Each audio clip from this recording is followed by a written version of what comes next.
Hello, प्रधानमंत्री जी।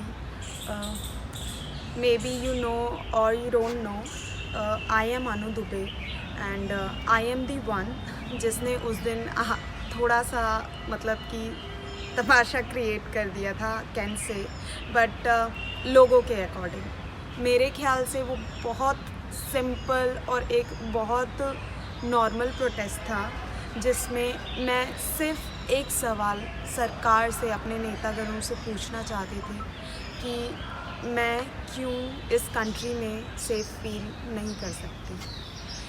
ये चीज़ बहुत सारे रेप केसेस आते हैं, पर मुझे लगता है कि हमारी जो जनता है, हमारी जो पब्लिक है, वो सुन्न पड़ गई है। मतलब उन्हें इन सब चीज़ों की आदत हो गई है, लोगों को फ़र्क ही नहीं पड़ता। और मेरे ख्याल से मैं भी उसी में से हो गई थी कि हाँ ठीक है, रोज़ रेप केस आ रहे हैं, रोज़ ये हो रहा है। लेकिन कुछ टाइम पहले मेरे साथ एक इंसिडेंट हुआ था मेरी अपनी सिस्टर के साथ।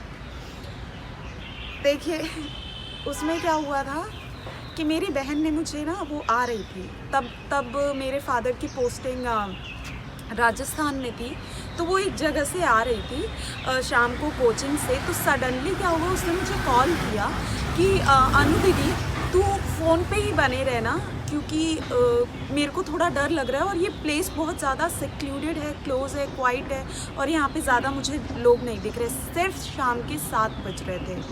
सडनली क्या हुआ कि उसके पीछे 4 लड़के पड़े साइकिल पे, 2 लड़के इधर से 2 लड़के उधर से। वो भागी, उसका कॉल भी कट गया। मैंने उस चीज़ को इतना सीरियस नहीं लिया, मुझे लगा वो बिना किसी रीज़न के डर रही है। लेकिन वो भागते फिर वो किसी कचड़े में जाके, कचरे के डस्टबिन के, मतलब जो गार्बेज होता है बहुत ज़्यादा गंदा घिनौना, उसके अंदर गई, उसके अंदर छुपी। उसने 1 घंटे तक वेट किया, जब उसे कोई दिन दिखाई दिया तब वो भाग गई। उस दिन हम 3 बहनें हैं, हम तीनों बहन बहुत रोई, बहुत डर गए थे, हम बहुत ज़्यादा डर गए थे। और वो बात उस दिन ख़त्म हो गई थी। मतलब कुछ दिन तक हम बहुत ज़्यादा डर गए कि हम ऐसे चलेंगे, उस टाइम पे नहीं निकलेंगे, शाम को नहीं निकलेंगे। मतलब क्यों? आप कुछ गलत काम नहीं कर रहे हो, आप सिर्फ अपनी कोचिंग क्लास से पढ़ के आ रहे हो। अगर आप 11th क्लास में हो, 12th क्लास में हो, आप चाहते हो कि आपके बोर्ड में अच्छे मार्क्स आए, तो आपको 2-3 क्लासेस की कोचिंग लगातार लेनी पड़ती है। तो उसके लिए हम ये क्यों सोच रहे हैं कि हम नहीं जाएंगे? क्यों ये सवाल मुझे गवर्नमेंट से उठाना पड़ रहा है? और रही बात कि मैं उस दिन प्रोटेस्ट के लिए क्यों निकल गई, क्योंकि उस दिन मुझे वही बात याद आ गई कि कल क्या पता, एक सवाल अंदर था मेरे कि क्या पता अगर उस लड़की की जगह मेरी बहन होती और वो उस स्थिति में, उस सिचुएशन में जली हुई होती, तो क्या मैं इसी तरह शांत और सुन्न बैठी होती? नहीं। ये बात मुझे 2 दिन से मैं वेट कर रही थी कि काश ये बात न्यूज़ में ऐसे ही ना चली जाए जैसे बाकी बातें न्यूज़ में चली जाती है। कथुआ केस चला गया, उन्नाव केस चला गया, बहुत सारे केसेस चले जाते, ये बात उसी तरह ना चली जाए। कोई तो आए, 27 तारीख को हुई थी ये घटना, कोई तो आए। 2 दिन मैंने पूरा वेट किया, 2 दिन मैं 48 आवर्स सोई नहीं, पूरा वेट किया, कोई नहीं आया। ये भी केस उसी तरह सुन्न होने वाला था, तो मैंने आगे जाके आवाज़ उठाई कि कोई नहीं आएगा तो भीड़ से किसी एक को तो निकलना पड़ेगा। मैं आई आपसे सामने से एकदम बात करने कि कोई तो सुनेगा मेरी आवाज़। और जब मैं वहाँ पे बैठी, मैंने बिल्कुल हंगामा नहीं किया, कुछ नहीं, सिर्फ एक बोर्ड लेके बैठी थी कि क्यों नहीं फील कर सकती सेफ। उसके बाद पुलिस आई, जैसे कि आपको पता है, पुलिस मुझे वहाँ से ज़बरदस्ती उठा के लेके गई। देखिए हाँ, मैं आपको एक चीज़ बताना चाहूँगी, पुलिस का ये काम है कि वो मुझे वहाँ से उठा के लेके जाए, बहुत सही है। लेकिन वहाँ पे एक कम्युनिकेशन गैप था। कम्युनिकेशन गैप ये था कि वो मुझे कह रही थी कि आप यहाँ पे प्रोटेस्ट नहीं करोगे। मेरा सिर्फ सवाल ये था कि मैं प्रोटेस्ट क्यों नहीं करूँगी? आप यहाँ पे नहीं करोगे, आप यहाँ पे नहीं कर सकते, नहीं करने देंगे। और वो मेरे को उन्होंने ये नहीं बताया कि यहाँ से नहीं तो आप कहीं और चले जाओ या वहाँ चले नहीं, उन्होंने ज़बरदस्ती उठाया। पहली चीज़ कम्युनिकेशन गैप था। और इसके बाद जब अंदर लेके गए मुझे तो कुछ देर ड्यूटी रूम में रखा और उसके बाद आईओ के रूम में ले जाया गया। एक और चीज़ मैं आपसे पूछना चाहूँगी कि देखिए, ये बहुत आम बात है कि अगर आप अकेले किसी चीज़ के लिए करें तो आप डर जाते हैं। डरी थी मैं, रो रही थी मैं वहाँ पे, हाँ मैं डर गई थी। उन्होंने मुझसे मेरा आईडी कार्ड मांगा, उन्होंने यहाँ पे मेरे वोटर आईडी कार्ड की फ़ोटो ली, अंदर जाके उन्होंने मुझसे मेरा आईडी कार्ड मांगा। मैंने कहा मैं अंदर आपको कुछ भी नहीं दूंगी, जो भी दूंगी बाहर दूंगी, क्योंकि बाहर लोग हैं, अंदर मैं दूंगी मेरा आईडी कार्ड कहाँ चला जाए मुझे भरोसा नहीं है, नहीं है मुझे पुलिस पे भरोसा। इस बात के लिए 3 लेडी कांस्टेबल्स मेरे ऊपर चढ़ी, मुझे मारा, मुझसे छीना गया मेरा बैग। अपार्ट फ्रॉम दैट, इसके बाद जब मुझसे मैं सांस नहीं ले पा रही थी, इसके बाद मुझे पानी वगैरह दिया गया। पुलिस ने धमकाया, पूछा हमें क्या पता आप टेररिस्ट नहीं हो, आप टेररिस्ट हो। अगर एक आम आदमी अपनी आवाज़ उठाने अगर अपने सामने पार्लियामेंट के बैठता है तो क्या वो टेररिस्ट है? नहीं। पुलिस का क्या ये काम है कि वो पूछे कि वो टेररिस्ट है? क्या मैं टेररिस्ट हूँगी तो मैं सामने जाके बैठूंगी, मैं बोलूँगी कि नहीं मुझे इंसाफ दो, मैं टेररिस्ट हूँ?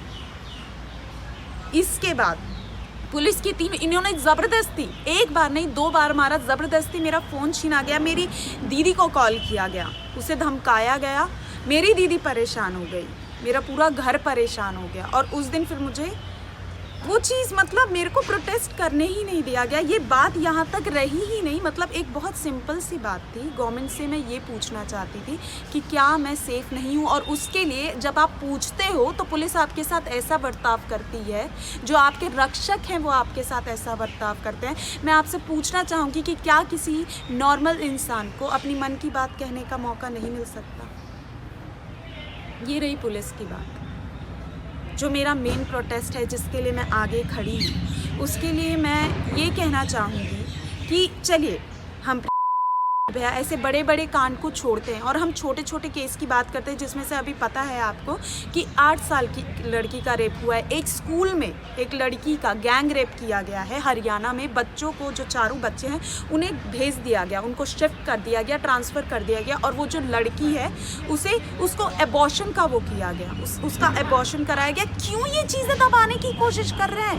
क्यों ये चीज़ें ऐसे इतनी सिंपल, इतनी नॉर्मल लग रही है? उस दिन, जिस दिन मैं प्रोटेस्ट करने आई हूँ, उस दिन एक लड़की का रेप हुआ है। लोगों के अंदर डर क्यों नहीं है? मेरी आपसे एक बहुत नॉर्मल विनती है, हाथ जोड़ के। मेरी कुछ मांगे हैं जो सरकार से, क्योंकि मैं एक लोकतांत्रिक देश में रहती हूँ जिसमें हर मनुष्य को अपना मैसेज प्रधानमंत्री तक पहुंचाने का हक है। मैं इस चीज़ के लिए बहुत लकी हूँ कि मेरा देश ऐसा है, और मैं अपना मैसेज पहुंचाना चाहूँगी, कुछ मांग करना चाहूँगी। पहली मांग मेरी ये है कि निर्भया केस जो चल रहा है, जो 7 साल से चल रहा है, 16 दिसंबर को स्टार्ट हुआ था, इसी 16 दिसंबर को उसके 4 रेपिस्ट को फांसी पे चढ़ाया जाए। इसी 16 दिसंबर को जो चीज़ जिस दिन ख़त्म हुई थी उसी दिन ख़त्म की जाए। दूसरी मांग ये है कि अगर एक पर्सन प्रूव्ड रेपिस्ट है, पूरी जनता जानती है कि हाँ ये रेपिस्ट है, मतलब जहाँ निर्भया कांड में हमें पता था कि ये रेपिस्ट है, इसमें हमें 100 में से 80% केसेस में पता होता है कि ये पर्सन पर्टिकुलर रेपिस्ट है, इसने रेप किया है, तो फिर उसे लीगल राइट्स क्यों दिए जाते हैं? क्यों? जब उस इंसान को मारते वक्त, जब वो मार रहा था, जला रहा था, गला दबा के आंखें निकाल रहा था, जब उन्हें दया नहीं आती तो गवर्नमेंट उसे किस बात का मर्सी पिटीशन देती है, किस बात के लीगल राइट्स देती है? अगर एक पर्सन रेप करता है और अगर वो प्रूव्ड रेपिस्ट है तो उसे ऑन दी स्पॉट फांसी की सज़ा दी जाए इन पब्लिक। लोगों के अंदर डर आएगा, रेप के केसेस कम होंगे। तीसरी मेरी ये विनती है कि हर स्कूल कॉलेजेस के अंदर सेल्फ डिफेंस ट्रेनिंग दी जाए। कोई भी लड़की, किसी भी लड़की को सेल्फ डिफेंस ट्रेनिंग नहीं मिलती है, और ना ही उन्हें ऐसे बाहर तो भेजा ही नहीं जाता है एक्चुअली सेल्फ डिफेंस ट्रेनिंग के लिए। तो जो सेल्फ डिफेंस ट्रेनिंग है उसमें हम सबको, मुझे भी नहीं आती सेल्फ डिफेंस ट्रेनिंग, हम हर लड़की को सेल्फ डिफेंस ट्रेनिंग मिलनी चाहिए, ताकि अगर वो जाएं, कभी उनके साथ गलत होता है तो वो अपनी खुद की रक्षा कर सके। बस यही कहना चाहूँगी मैं आपसे। और मुझे लगता है कि मेरी सरकार पे मुझे भरोसा है। एक दिन के अंदर सत्ता चेंज हो गई जो कि कोई सोच नहीं सकता। एक दिन के अंदर करेंसी चेंज हो गई देश की जो कि कोई सोच नहीं सकता। तो मेरे ख्याल से आपसे ये मेरी कोई बड़ी मांग नहीं है। धन्यवाद। और आप अपना आशीर्वाद हमेशा मेरे हम सब पे रखिएगा। आप मुझे लगता है मुझे भरोसा है कि आप मेरी हेल्प करेंगे। Thank you so much.